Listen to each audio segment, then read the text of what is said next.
হৃদরোগীদের জন্য করোনারি স্টেন্টের হার্টের রিং দাম কমিয়েছে সরকার। বিকেলে স্বাস্থ্য মন্ত্রণালয়ের এক প্রজ্ঞাপনে এই তথ্য জানানো হয়।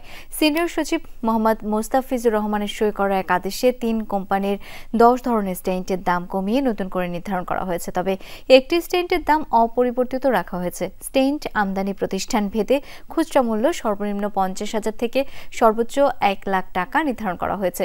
এতে স্টেন্ট ভেদে দাম কমানো হয়েছে 10,000 থেকে 50,000 টাকা। প্রজ্ঞাপনে দেয়া তথ্য বলছে স্টেন্টের দাম সর্বোচ্চ 36% কমেছে।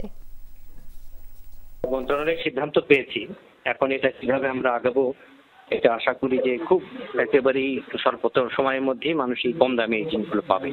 ডিজি হেলথ সার্ভিসকে মন্ত্রণালয় থেকে চিকিৎসা জানিয়ে দেওয়া আছে ওখানে যে ওনারা বিষয়টা মনিটর করবে। আমাদের ইন থেকেও আমাদের যে সার্ভিলেন্স টিম তারা টাইম টাইম হসপিটাল বা বিভিন্ন জায়গায় বিভিন্ন ইন্ডে এই বিষয়গুলো দেখবে।